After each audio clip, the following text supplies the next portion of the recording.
좀 전에 마치면서 설명을 14번에 1번은 답이 맞고요. 2번 부정한 망부로 등록하면 절대적 취소 플러스 3년에 3천만 원. 3번 자격정지 처분 기간 중에 업무를 하게 시킨 개업공개사 절대적 취소고요. 그 다음에 4번에 14번 보고 있습니다. 4번에 개업공개사가 이중소속이 된 경우 절대적 취소 플러스 1년 이하의 전역이나 1,000만 원 이하의 벌금. 그 다음에 5번이 최근 1년 이내에 이 법에 의해서 2회 이상 업무정지 처분을 받고 다시 업무정지에 해당하는 위반 행위를 한 경우. 암기 프린터 44번에 12번부터 15번까지 있는데 그 12번이 되겠죠. 최근 1년 이내에 2회 이상 업무정지 처분을 받고 또다시 업무정지에 해당되는 위반 행위 하면 절대적 취소죠. 그 15번은 매수 신청 대리의 경우는 임의적 취소입니다. 그래서 암기 프린트 44번에 12번부터 15번 헷갈리는데 12번부터 15번 다시 한번 볼까요? 44번 맞아요? 12번부터 12번은 2 플러스 1, 13번은 3 플러스 1, 14번은 2 플러스 1, 15번도 2 플러스 1인데 12번은 업무정지 2번 받고 또다시 업무정지에 해당되면 절대적 취소. 15번도 업무정지 2번에 또다시 업무정지인데 매수 신청 대리의 경우는 임의적 취소입니다. 매수 신청 대리의 경우에는 임의적 취소. 그 다음에 3 플러스 1의 경우 4번인데요. 이 중에는 반드시 과태료가 2번 이상 포함되어야 합니다. 그러면 임의적 취소. 2 플러스 1에는 앞에 2번은 업무정지 또는 과태료고 뒤에 플러스 1은 반드시 과태료인 경우 이건 업무정지 사유입니다. 업무정지 사유가 되겠습니다. 그래서 14번에는 답 1번이고요. 그 다음에 앞에 했지만 분양권 매매를 업으로 하면 1년에 1,000만 원이고 분양권 중개를 업으로 하면 적법행위고요. 분양 관련 증서 매매를 업으로 하면 3년 이하의 전역이나 3,000만 원 이하의 벌금이죠. 헷갈리기 쉬운데 그리고 또 그 공인중개사 또는 법인이 아닌 자는 등록 신청할 수 없다. 이 말은 자격증 안 따면 안 되죠. 법인도 대표자가 공인중개사 해야 되잖아요. 그럼 결국 자격증이 있어야 된다는 이야기고 단 소속 공인중개사는 자격증이 있어도 안 된다는 이야기죠. 등록이. 왜냐하면 이중소속이니까 나무 밑에 취직되어 있는 상태에서 개업하면 안 되고 그만두고 개업해야 된다 이 뜻입니다. 예, 질문은 있으면 가급적이면 쉬는 시간에 해 주십시오. 수업 시간에는. 녹화하고 있으니까 인터넷 뜨는 사람들은 짜증내더라고. 중간에 자꾸 그거 끊기면. 그래서 좀 쉬는 시간에 해 주셨으면 감사하겠습니다. 자, 그 다음에 15번 아까 15번 1번 이것도 좀 헷갈려요. 15번에 1번에 등록관청은 공인중개사 자격정지 처분 사유에 해당하는 사실을 알게 된 때에는 지체 없이 그 사실을 시도지사에게 통보는 해야 됩니다. 통보받은 시도지사가 자격정지 처분을 하고 나서 다른 데 통보하는 건 없죠. 자격 취소의 경우에는 자격 취소하고 나면 다른 시도지사에게 통보해야 되죠. 국토교통부 장관에게 5일 이내에 보고한 후에. 그래서 15번에 1번이 정답이 되겠습니다. 맞습니다. 통보하는 거. 2번 자격정지는 청문은 취소 세계만 청문한다고 했잖아요. 자격정지는 청문하지 않습니다. 그 다음에 3번 아까 지금 설명을 했는데요. 자격취소 자격정지 처분은 암기 프린트 54번에 있는데 전부 교부한 시도지사가 합니다. 그래서 3번 틀렸고 4번은 5일 이내에 보고해야 된다 되는데 자격 취소만 5일 이내에 보고입니다. 자격 취소만. 자격 취소밖에 없습니다. 보고하는 건. 다른 행정처분은 보고가 없습니다. 5번은 7일 이내에 반납해야 된다 했는데 반납은 취소 3개만 반납한다 했죠. 자격 취소, 등록 취소, 매수 신청 대리인 등록 취소만 반납하고 지정 취소는 취소라는 말이 있는데도 반납 규정이 없습니다. 지정 취소는 15번에 1번입니다. 그래서 틀린 걸 반드시 한번 체크를 해봐야 돼. 그냥 답만 몇 개 만졌는지 뭐 점수만 보고 넘어가 버리면 또 다음 주에 나오면 또 틀립니다. 그 고성덕 변호사가 사법고시 뭐 행정고시 다 걸렸잖아요. 근데 그분이 유튜브에 올리는 거 공부하는 방법에 있는데 보니까 7번 이상은 읽어봐야 내게 된대요. 7번. 그 머리 좋은 사람 7번이니까 우리는 한 10번은 읽어봐야 돼. 우리가 알라면 정확하게. 그러니까 똑같은 문제 내도 7번 내도 틀리고 8번 내야 이제 맞추더라고요. 16번도 기출문제인데 16번에 6번만 제가 더 추가했어요. 6번 하나만. 6번 하나 추가해도 답은 영향이 없어요. 즉 옳은 것을 골라라고 했기 때문에 6번은 틀렸어요. 6번 하나만. 암기 프린터 20번에 있습니다. 암기 프린터 20번. 암기 프린터 20번에 보면 결정 공일임 확인 계약 그 인전 엄명기 이렇게 15개가 있는데 맨 마지막에 기타 등등 이게 1개월이고요. 구체적 기준이 앞에 맨 앞에 있는 5개가 6개월이에요. 나머지 9개, 9개월 9개가 3개월이니까 굳이 3개월을 남게하는 것보다 적은 거 6개월, 1개월을 보는 게 낫겠죠. 기타 등등 6번에 있는 것처럼 그 밖에 이법 또는 이법이 위한 명령 위반은 1개월이고요. 6개월짜리가 뭐냐면 결격 사유에 해당되는 직원을 2개월 이내 그 사유를 해소하지 않는 경우, 그 다음에 정보 거짓 공개한 개업 공개사, 그 다음에 독점규제 및 공정거래법 위반으로 시정조치나 과징금을 받은 경우, 그 다음에 최근 1년 이내에 2+1입니다. 2회 이상 업무정지 또는 과태료 처분을 받고 과태료에 해당하는 위반 행위를 한 때, 그 다음에 임의적 취소할 수 있는 경우 이건 6개월입니다. 취소 안 하면. 구체적 기준이 업무정지, 자격정지의 구체적 기준은 국토교통부령에 있고 과태료의 구체적 기준은 대통령령에 있다. 이게 시험에 3번 출제됐습니다. 가장 어렵죠. 대통령령에 있는지 국토교통부령에 있는지 그게 실제 중요한 거 아니잖아요. 실제로는. 그러나 시험은 합격시키려고 시험을 보는 게 아니라 떨어뜨리려고 시험 보는 거예요. 다 합격을 못 시키니까. 그래서 별로 안 중요한 것도 시험에는 냅니다.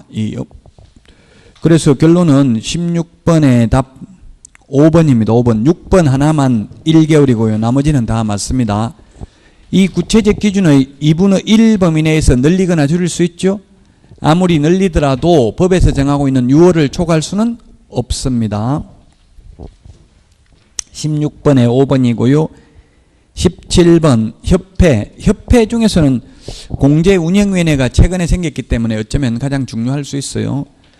자, 1번 운영위원회 회의는 재직위원 과반수 출석으로 개의하고 출석위원 과반수 찬성으로 심의사항을 의결한다. 예, 재직위원 과반수 찬성이 아니라 출석위원 과반수 찬성 맞습니다. 2번 공제운영위원회는 둔다. 위원회 4개 비교하는 거 내드렸죠. 프린터. 공인중개사 정책심의위원회는 둘 수 있다. 주택임대차위원회 둔다. 주택임대차 분쟁조정위원회는 대한법률구조공단 지부에는 둔다. 시도에는 둘 수 있다. 지금 뭐 공인중개사법은 기초지식 필요 없어요. 지금 그냥 단순히 말하는 거 자꾸 암기가 안 되면 비슷비슷한 걸 비교해서 자꾸 읽으라도 보셔야 돼요. 계속 비교를 해서 봐야 되죠. 하나만 딱 보면 또 조금 섞어서 내버리면 또 틀리죠. 자, 그 다음에 3번. 옛날에는 협회 주된 사무소를 서울에 두어야 한다는 규정이 있었는데 지금은 전국 어디에 두든 상관이 없습니다. 지방 분권화 정책에 의해서 주된 사무소를 어디 놔두든 상관은 없습니다. 지금 현재 그러나 한국공인중개사협회는 관악구 봉천동, 옛날에 봉천동인데 지금은 바뀌었어요. 강남에 있는 동으로 신사동인가 뭐 이렇게 바뀌었어요. 이름이. 지금 신사동이 서울에 3개예요. 강남구 신사동도 있고 저 은평구 신사동인가 있고 또 이게 영등포구 쪽에 신사동이 하나 더 생겼어요. 신사동으로 이름 바꾸고 나서 집값 3천만 원 올라갔다고 나오더라고. 이름만 바꿔도, 동이름 바꿔도. 아파트 이름만 바꿔도 올라가죠. 레미안, 뭐 프루지오 이런 거 대림 아파트 여기에서 이 편한 세상으로 바뀌니까 3천만 원 올라가요. 집값이.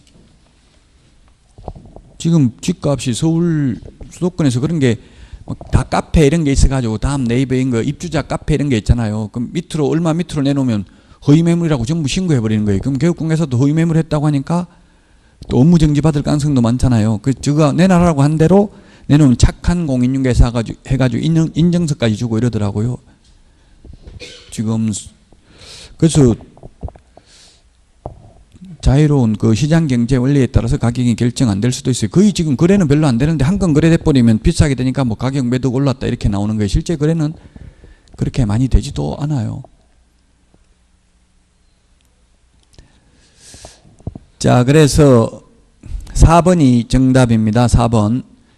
예, 2분의 1이 아니고 3분의 1입니다. 암기 프린트 56번에 3분의 1에 있습니다. 협회 회장이나 협회 임원은 3분의 1 미만입니다. 19명 중에서 3분의 1 미만. 공제운영위원회가 19명 이하거든요. 19명 중에 이게 3분의 1 미만이면 6명입니다. 과반수 출석, 과반수 찬성인데 6명 이하여야 된다고요. 협회 임원 회장은. 그래서 협회가 다 뭐 하자고 찬성을 해도 다른 외부 위원이 반대해버리면 할 수가 없겠죠. 그 국토교통부 또 공무원도 국토교통부 공무원도 이게 위원으로 참석을 해요.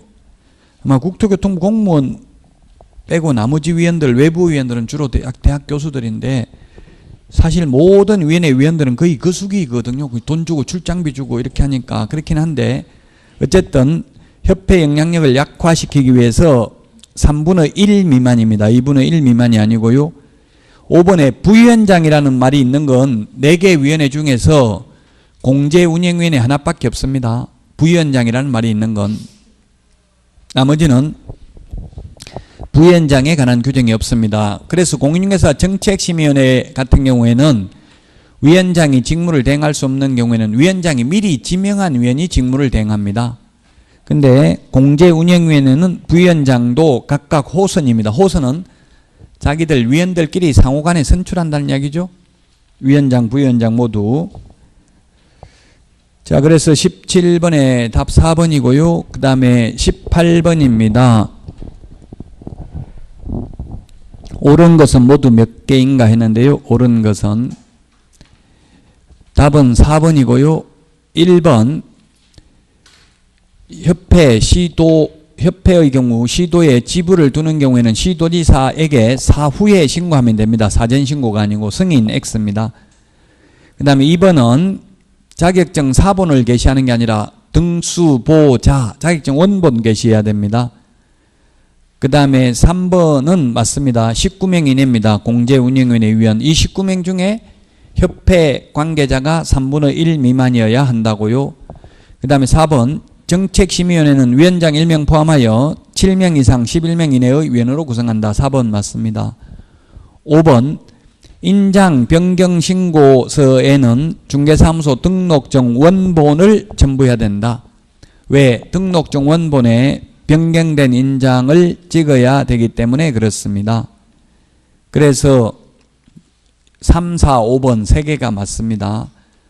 6번은 휴업 신고할 때, 폐업 신고할 때 등록증 원본 반납해야 되죠? 4번이 아니라 원본을 반납해야 됩니다. 7번은 법원 행정처장이 아니라 국토교통부 장관입니다. 이게 문제가 공인중개사법이기 때문에 국토교통부 장관입니다. 만약에 매수 신청대리라고 되어 있다면 법원 행정처장이 되겠죠. 서브노트 요약지 82페이지를 보시면 82페이지를 보면 동그라미 1번하고 동그라미 6번이 다 똑같은데 오직 82페이지 동그라미 1번 동그라미 6번 한번 보세요.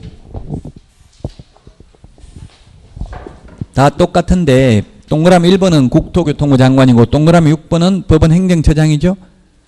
그 차이 나는 거 1번은 공인중개사법이고요. 6번은 매수신청대리 규칙 예규와 관련된 내용입니다.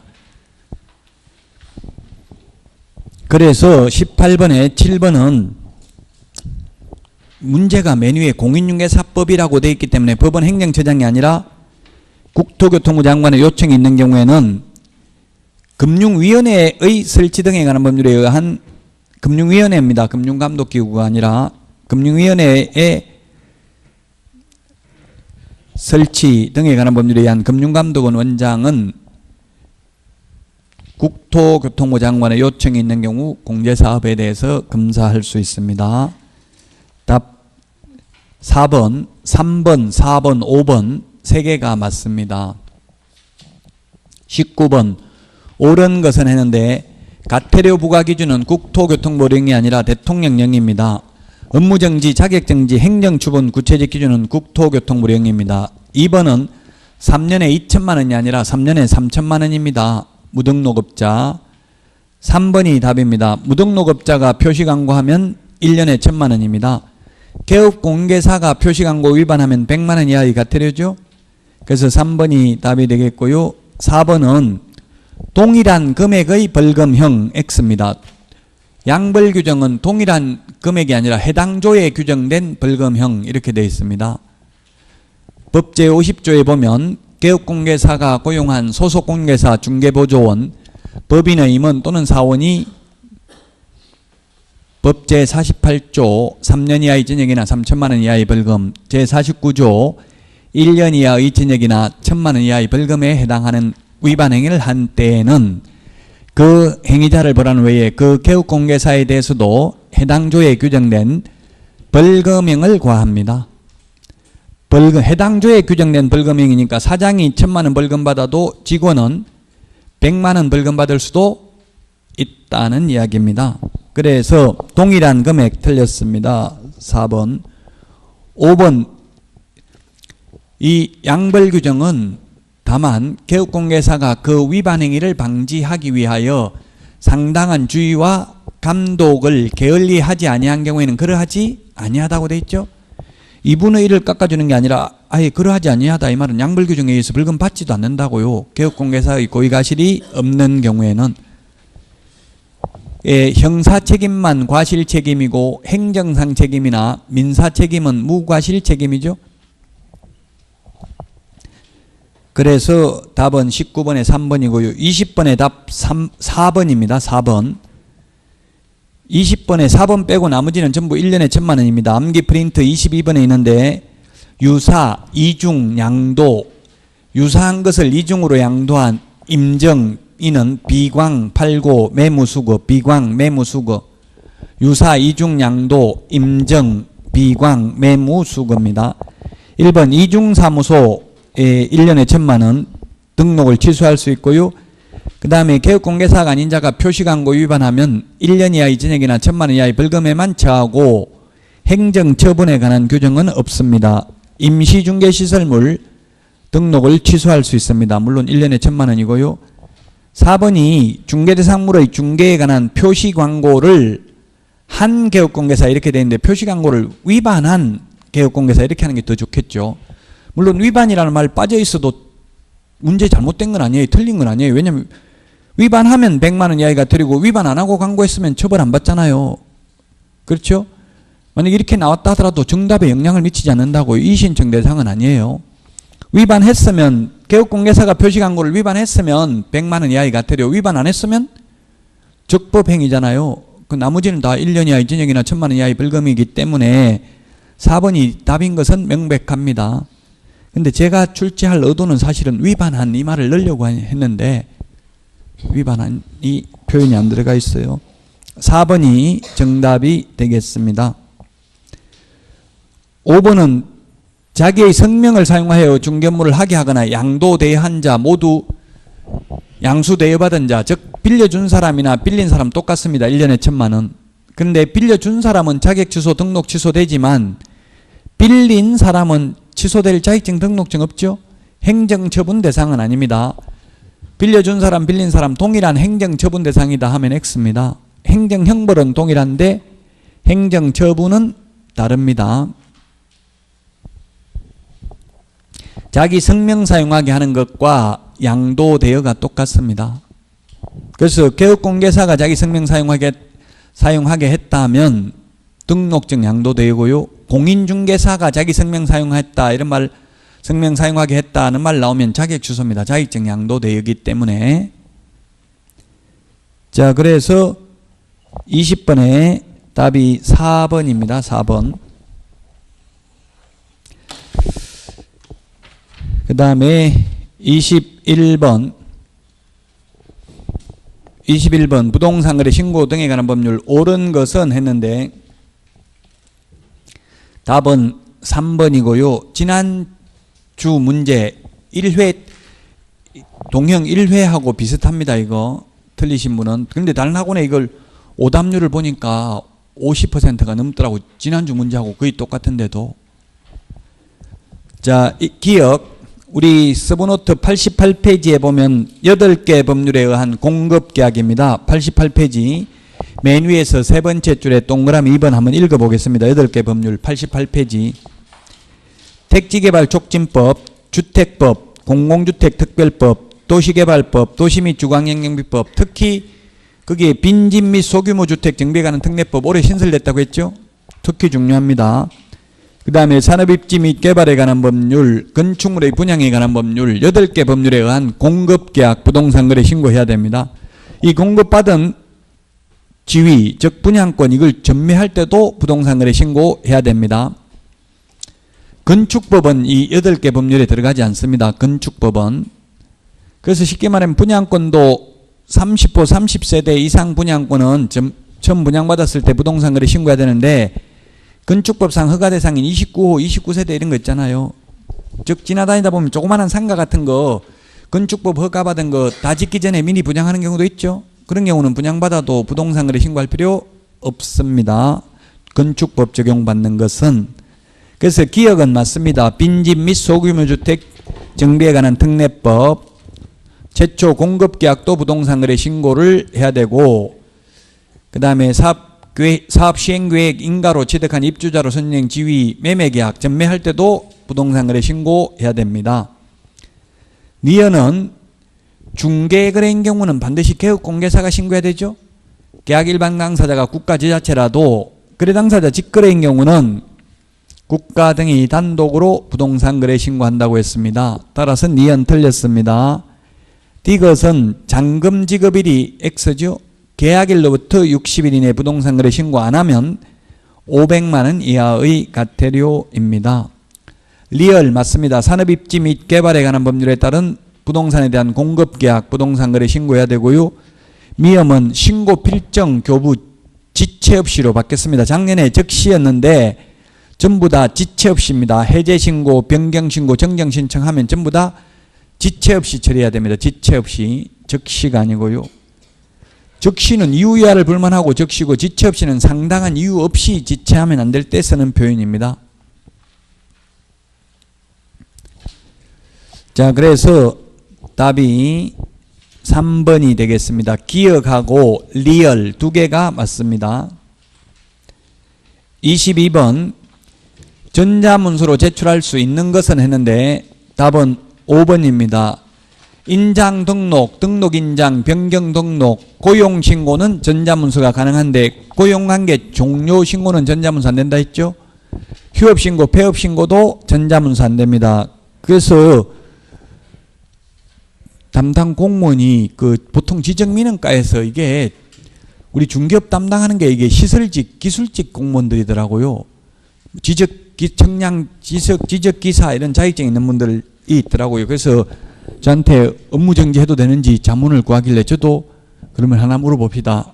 인장 등록 전자문서로 어떻게 합니까? 물어보니까 포털 사이트 온나라라고 있더라고요. 온나라 뭐 옛날에는 일사편리 이렇게 말했는데 온나라라고 인터넷에 치면은 그 포털 사이트 나오는데 거기에 안방 민원인가 있어요. 그래서 그냥 인장 등록 하려면 백지에다가 도장 하나 찍어가지고 스캔 떠가지고 업로드하면 그게 인장 등록 되는 거랍니다. 하는 방법은 온나라라고 있어요. 그래서 인장 등록, 등록 인장, 변경 등록, 고용 신고 전부 다 됩니다. 재개 신고, 변경 신고도 다 인터넷으로 가능합니다. 그러나 휴업 신고, 폐업 신고는 불가능합니다. 전자문서. 고용관계 종료 신고도 전자문서가 불가능합니다. 자, 그래서 답은 22번에 5번입니다. 자, 그래서 전자문서로 할 수 없는 게 1번 휴업신고, 폐업신고, 그 다음에 면적 변경 없이 가격 변경할 때는 계약서 사본을 제출해야 되기 때문에 안 되고요.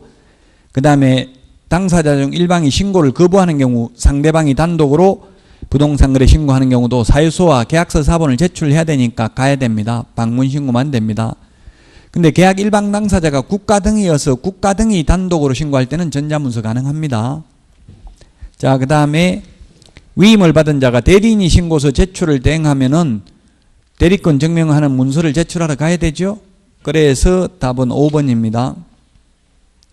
그렇게 따지면 고용관계 종료 신고는 왜 전자문서가 안 되는지 논리적으로 설명하기는 어렵습니다. 입법의 불비인 것 같아요. 고용신고는 전자문서가 되는데 그 담당 공무원도 그러더라고요. 고용신고는 오히려 처음이니까 전자문서라는 것보다 와서 하더라도 고용관계 종료신고는 그냥 전자문서로 하면 되는데 왜 그런지 자기도 모르겠다 이러더라고요. 어쨌든 법조문에는 고용신고는 전자문서 된다라고 전자문서를 포함한다 이 말이 있는데 고용관계 종료신고에는 그런 말이 없기 때문에 안 된다고요. 답 5번입니다. 22번에 23번입니다. 답 1번입니다. 이건 과거의 공법에서 감정평가사 시험에서도 출제됐습니다. 1번 토지거래 허가신청은 허가권자한테 허가신청하는 거죠. 허가신청할 때 자금조달 계획 이런 거 다 자금조달 계획을 제출해야 되잖아요. 장관에게 제출하는 게 아니라 허가권자인 시장 군수구청장에게 제출한다고요. 허가구역 지정권자는 장관, 둘 이상의 시도에 걸쳐 있는 경우 장관, 동일한 시도인 경우는 시도지사죠. 허가권자는 시장 군수구청장입니다. 따라서 허가권자인 시장 군수구청장에게 제출해야 됩니다. 과거 공법시험에 허가권자와 허가구역 지정권자가 나왔다고요.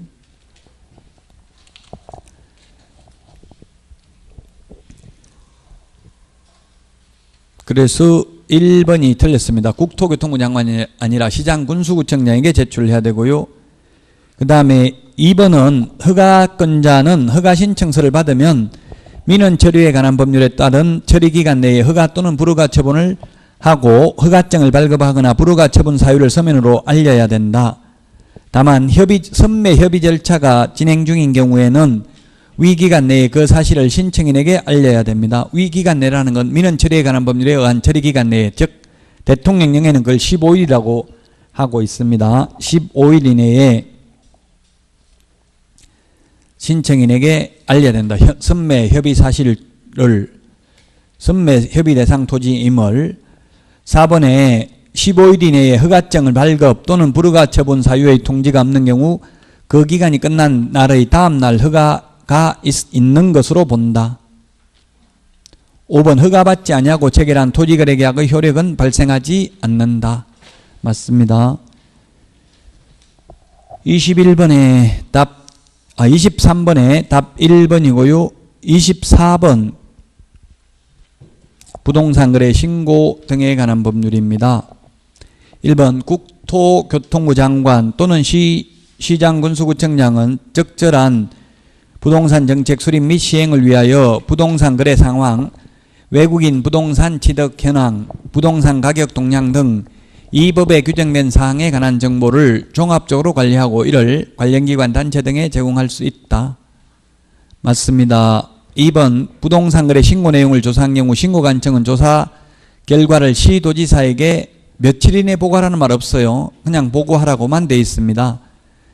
그런데 3번에 보고받은 시도지사는 신고관청이 보고한 내용을 취합하여 1개월 이내에 장관에게 보고해야 되는 게 아니라 매월 1회입니다. 매월 1회. 1개월 이내가 아니라 매월 1회. 암기 프린트 50번에 동그라미 4번에 있습니다. 50번에 동그라미 4번.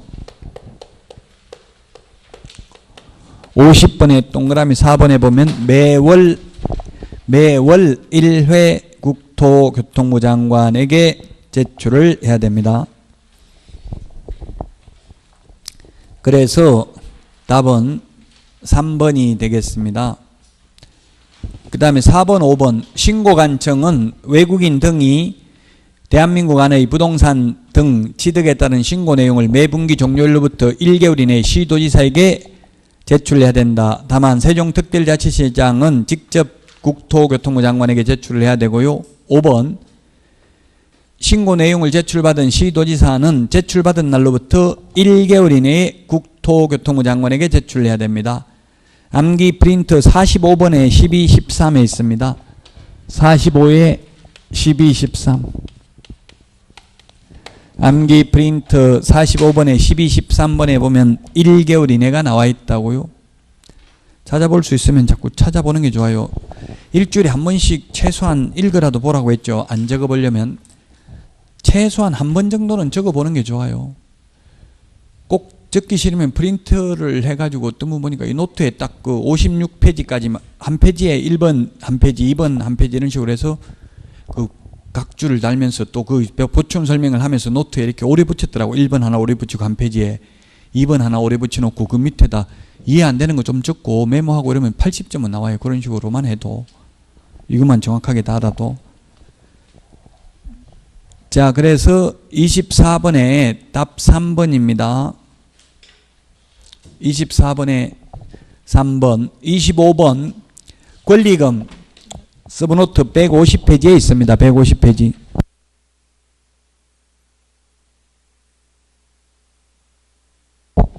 서브노트 150페이지를 참고하면 되겠고요. 1번 1년 6개월 이상 영리 목적으로 사용하지 않는 경우 권리금 회수기에 보장해 줄 필요 없고요. 2번 유통산업발전법에 의한 대규모 점포, 백화점 할인매장, 준대규모 점포, 재래시장 권리금 회수기에 보장 안 됩니다. 그 다음에 디귿에 보면 국유재산법에 의한 국유재산이나 공유재산 및 물품관리법에 의한 공유재산 권리금 회수기에 보장 안 됩니다. 근데 지금 서울시 조례와 인천시 조례가 이 법률을 위반해가지고 지금 다 조례를 법률에 맞게 개정을 했습니다. 우리나라에서 지하상가가 가장 많은 곳이 인천이랍니다. 서울보다 더 많대요. 부평 지하상가, 뭐 저기 주한역 지하상가, 제가 주한역에서 강의하는데 그 밑에 지하상가가 부평역 같은 데 엄청 크죠. 그 지하상가가 잘 돼 있는데 그 암암리에 이때까지 권리금 받고 막 넘겼단 말이에요. 다른 사람한테. 그 법적으로는 안 된다는 이야기예요. 공유재산이니까 그 개인게 아니라고요. 지하가 개인게 아니잖아요. 지하 땅이 도로 밑에 있는 거니까. 그런 공유재산, 국유재산 권리금 회수기에 보장 안 됩니다. 리얼에 있는 것처럼 임차인이 3개의 차임에게 이르도록 차임을 연체하는 경우 등 상가건물임대차보호법 우리 서브노트 150페이지에 적어놨죠. 상가건물임대차보호법 제10조 계약갱신 요구를 거절할 수 있는 사유 8가지에 해당되면은 권리금 회수기를 보장해 줄 필요 없다는 이야기입니다. 미음도 마찬가지 그 상가건물임대차보호법 제10조 계약갱신 요구 거절할 수 있는 사유입니다. 고의 또는 중대한 과실로 임차물을 파손한 경우, 비업도 마찬가지죠. 다른 법령에 따라 철거 또는 재건축이 이루어지는 경우, 시옷, 임대인이 선택한 신규 임차인이 임차인과 권리금 계약을 체결하고 그 권리금을 지급한 경우에는 권리금 회수기를 보장해 줄 필요 없고요. 답은 2형입니다. 즉 광역시 수도권 과밀억제권역에 포함된 인천광역시와 인천광역시 군지역은 제외한다. 인천광역시는 그래서 과밀억제권역에 해당될 수도 있고요. 과밀억제권역에 해당되지 않는 지역은 광역시에 해당되고요. 옹진군, 강화군은 기타 지역에 해당돼요. 인천은 세 군데 다 해당돼요. 오늘 프린트 내드렸죠? 오늘 프린터 이거는 지금 주택은 확정된 건 아닙니다. 주택의 1억 천에 3,700이잖아요. 아직 확정되지 않았다는 말은 공포는 하지 않았다는 이야기예요. 공포는 하지 않았지만 이 내용은 그대로 맞다고 제가 법무부에 한 10번 확인했어요. 10번. 그래서 지금 암기를 해야 되는데 자꾸 너무 기다리다가 지금 이미 6월 달에 입법 예고가 돼 있었잖아요. 그래서 7월 달에 내드린 자료에도 보면 이거 암기 프린트 29번에 이 내용이 포함되어 있잖아요. 암기 프린트 29번에. 근데 아직도 공포를 안 했어요. 공포는 안 했지만 아마 오늘 오후에 부동산 종합 대책을 발표하면서 이것도 같이 발표할 가능성이 있어요. 그래서 거의 내용은 그대로 됩니다. 1억 천, 서울에 1억 천인 경우 3,700만 원까지 과밀억제권역에 1억에 3,400만 원은 바뀌는 거는 거의 확실시 돼요. 세종, 용인, 화성도 과밀억제권역에 포함되고 파주는 광역시에 해당되는 것으로 주택의 경우 상가는 이미 1월 달에 확정돼 있죠. 그 오늘 프린트 내드린 거.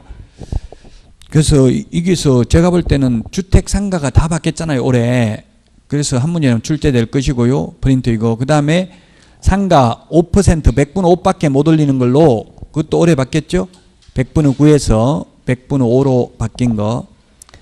프린트 이거 보고 계속 자꾸 보시는 수밖에 없어요, 암기하려면. 자, 그래서 권리금은 환산보증금과 상관없이 권리금은 보호돼요. 그래서 답은 25번에 4번입니다. 7개인데 맨 마지막 2형 하나만 권리금 회수기회가 보장된다. 맨 마지막에 있는 것만. 자, 그래서 환산보증금이 일정 금액을 초과하더라도 적용되는 게 예외. 원래 환산보증금이 서울에서 6억 천, 부산 광역시나 과밀억제권역의 경우 5억 초과하는 경우, 그 다음에 광역시 3구는 27, 3억 9천, 기타 지역 2억 7천만 원을 초과하는 경우에는 상가금융임대차보호법 적용이 안 됐죠. 원칙은. 근데 이 금액을 초과하더라도 적용되는 게 6가지가 있다고요. 대개 3권 표준계약서. 대가 뭐냐면 대항력. 대항력이 있기 때문에 환산보증금과 상관없이 계약기간 동안은 장사할 수 있다는 이야기예요. 옛날에는 이 금액을 초과하면 대항력이 없었는데 2015년에 신설된 거예요. 이제 건물주 바뀌었다고 해서 무조건 바로 당장 나가라 이렇게 할 수는 없는 거예요. 대항력, 그 다음에 계약갱신요구권. 최초 임대차 기간이 5년을 초과하지 않는 범위 내에서 계약갱신 요구할 수 있죠. 이것도 지금 국회 여야가 합의했어요. 10년으로 바꾼다고. 합의만 해놓고 지금 패키지로 다른 거하고 같이 통과시키자. 이거 하나 여당 목 들어주는 대신에 야당이 원하는 거 하나, 야당이 원하는 방향으로 통과시켜주면 이것도 해주겠다. 이렇게 해서 지금 통과 안 되고 있어요. 9월 지금 정기국회가 지금 정기회기 중이기 때문에 통과될 수도 있어요. 어느 날 갑자기. 통과되면 이번 시험에 나올 수도 있다고. 이게 5년이 10년으로 바뀐 게. 그는 뭐 바뀌고 나면 그때 말씀을 드리겠습니다. 어쨌든 지금은 5년입니다. 근데 그 주택 서울에 1억 천 그거는 걱정하지 마시라고요. 제가 뭐 10번 이상 확인했는데 법무부에서 그렇게 말해놓고 또 공포할 때 바꾸지는 않겠죠, 설마. 자, 그 다음에 3개의 차임액을 연체한 경우 해지할 수 있다. 권리금 회수기에 보장은 된다고요. 환산보증금 일정 금액을 초과하더라도. 그래서 지금 25번의 문제 2형 맨 마지막 급은 권리금 회수기회가 보장된다고요. 보호된다고요. 환산보증금과 상관없이. 그 다음에 표준 권리금 계약서 사용 권장할 수 있는 것. 상가 건물 임대차 표준 계약서 사용을 권장할 수 있는 것은 환산보증금과 상관없이 가능합니다. 따라서 답은 4번입니다. 맨 마지막에 있는 거 하나만 권리금 회수기회가 보장된다 이 말이에요. 26번에는 답, 이게 26번이 기출문제인데 어렵죠. 오히려 지문이 짧으니까. 이게 무슨 말이냐면 개업공개사가 조사 확인하여 기재할 사항이 아닌 것은 이걸 진짜 오해의 소지가 있더라고요. 인터넷에 보니까 수험생들이 그럼 지금 확인 설명서에 안 적어도 되는 걸 묻는 거죠. 이렇게 질문하는 분들이 많더라고요. 그럴 오해의 소지가 있네요. 보니까. 근데 이게 기출문제인데 개업공개사가 조사하여 기재할 사항이 아닌 것은 이 말은 아예 기재를 안 해도 된다는 말이 아니라 개업공개사가 조사해서 기재할 사항이 아니고 은행한테 물어봐서 기재할 사항, 즉 세부 확인 사항에 해당되는 것은 이 말이에요. 기본 확인 사항이 아니라 세부 확인 사항. 그래서 답은 1번이죠. 실제 권리관계, 내외부 시설물의 상태, 벽면 및 도배 상태. 이게 이게 세부 확인 사항입니다. 그래서 답 1번입니다. 승강기, 소화전, 비상벨, 단독 경보형 감지기 이런 게 다 1조, 소음, 진동 이게 세부 확인 사항이라고요. 나머지 경비실이나 비선호시설, 백화점, 할인매장, 대중교통 입지 조건이잖아요. 경비실은 관리에 관한 사항이죠. 경비실이 있는지 없는지는 주인한테 물어봐도 알 수 있잖아요. 그래서 26번에 답 1번. 다른 말로 표현하면 세부 확인 사항은 이 말입니다. 기본 확인 사항이 아닌 것은. 27번 문제까지 풀고 쉬었다가 하겠습니다. 이행강제금 1번 토지거래 허가받은 자가 허가받은 목적대로 토지를 이용하지 아니한 경우 이용 의무의 이행명령을 담보하는 수단이 될 수 있고요. 그 다음에 2번 토지거래 허가를 받아 휴게음식점을 취득하여 실제 이용하는 자가 해당 건물의 일부를 임대하는 경우에도 이행강제금 부과 대상이 아니다.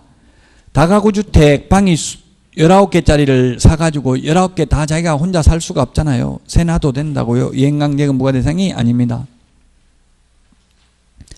3번 이행명령을 받은 자가 그 명령을 이행하더라도 명령을 이행하기 전에 이미 부과된 이행강제금은 징수해야 된다. 작년에 기출문제입니다. 이미 부과된 것도 징수하여서는 아니 된다. X입니다. 그러나 새로운 이행강제금을 부과는 하지 않죠. 즉시 중지해야 됩니다. 4번 부가건자는 시장군수구청장이며 이행명령이 정하여진 기간 내에 이행되지 아니할 때 부과하게 된다. 이행명령을 3개월 이내에 기간을 정해서 이행명령을 할 수 있습니다. 5번 최초 이행명령이 있은 날을 기준으로 하여 6개월이 아니라 1년에 한 번씩 이행명령이 이행될 때까지 계속 반복 부가징수합니다. 1년에 한 번입니다. 건축법은 1년에 2회 범위 내에서죠. 농지법 1년에 한 번입니다. 부동산 실권리자 명의 등기에 관한 법률은 1차 이행강제금 10%, 2차 이행강제금 20% 딱 두 번만 부과합니다. 장사 등에 관한 법률도 1년에 2회 범위 내에서 500만 원 범위 내에서 계속 반복 부과 징수합니다. 5번이 틀렸습니다. 6개월이 아니라 1년에 한 번씩입니다. 10% 범위 내에서 대통령령으로 정하는 금액이죠. 대통령령에 보면 방치하면 10%, 임대하면 7%, 이용 목적을 변경하면 5%, 기타 7%입니다. 구체적 기준은. 자, 그래서 5번이 답이고요. 쉬었다가 28번부터 하겠습니다.